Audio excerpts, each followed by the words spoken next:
nous pouvons passer à présent au point 3, au point 4 de notre ordre du jour, qui concerne la modification du règlement en ce qui concerne l'action de cohésion pour les réfugiés en Europe, le règlement que nous appelons CARE.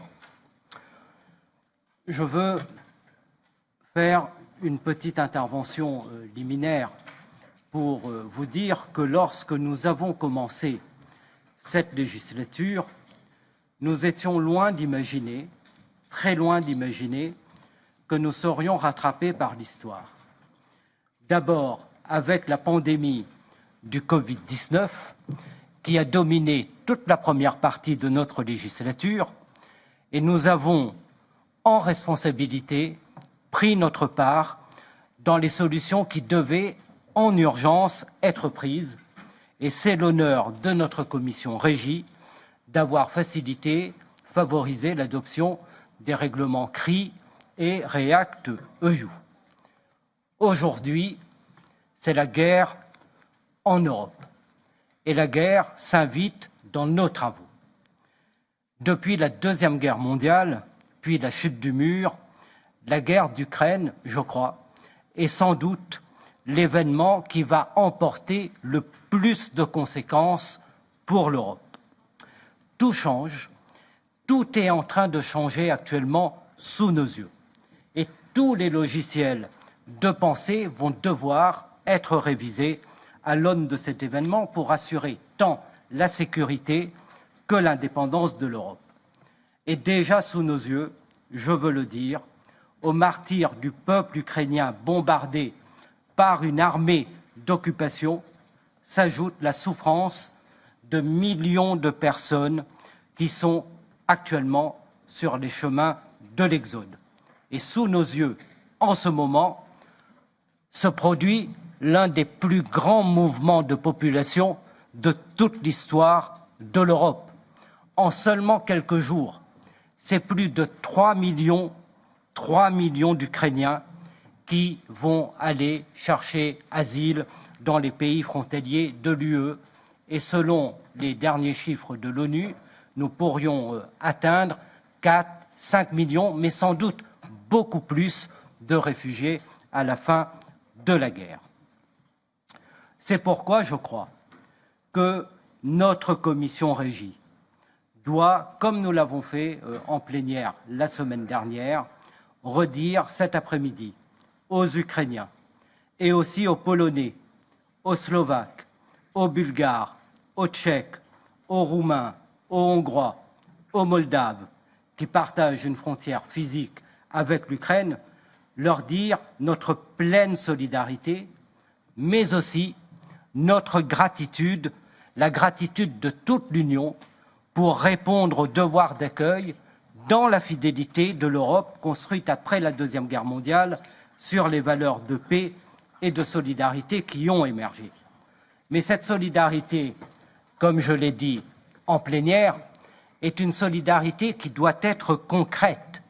Et c'est l'objet des règlements CARE proposés par la Commission européenne et que personnellement je salue et que j'ai eu l'occasion de saluer déjà lors de la dernière plénière du Parlement.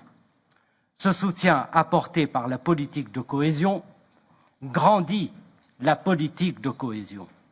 Et une fois de plus, nous affirmons que l'Europe sait réagir vite lorsqu'il le faut et qu'à chaque fois, comme avec la crise du Covid, la politique de cohésion est la politique par laquelle la solidarité entre les peuples européens se manifeste et se déploie.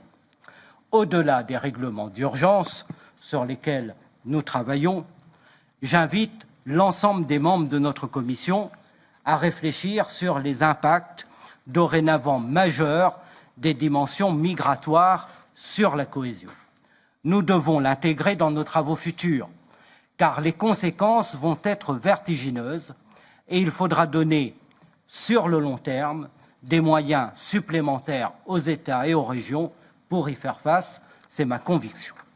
Je l'ai dit au Conseil des ministres informel à Rouen, comme en plénière, les réponses d'urgence que nous allons apporter et que nous devons apporter sans rechigner ne doivent nullement atténuer le caractère tout aussi prioritaire du maintien des objectifs de long terme de la politique de cohésion.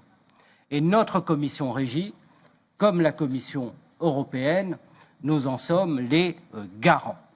Mais le long terme peut aussi parfois coïncider avec l'urgence. Et à travers le FEDER, je veux rappeler que notre politique apporte déjà et continue d'apporter une contribution significative à l'objectif d'indépendance énergétique de l'Europe par le soutien aux énergies renouvelables pour se délivrer des dépendances extérieures et en particulier de la Russie. Pour conclure, dans ce contexte, dire qu'à notre devoir de solidarité s'ajoute aussi notre devoir d'unité.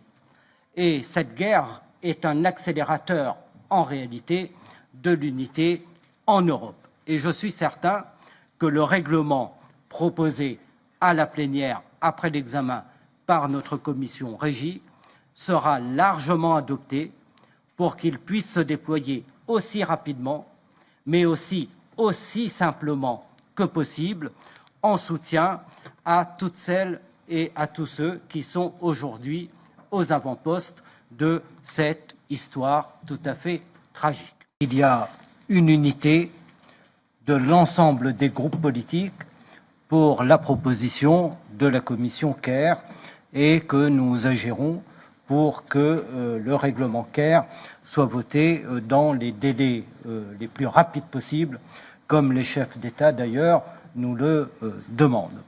Je veux que nous gardions également en tête, à l'esprit, ce que nous a dit notre collègue Hetman et notre devoir, notre responsabilité de politique et de répondre aux situations telles qu'elles se posent au moment où nous sommes en responsabilité.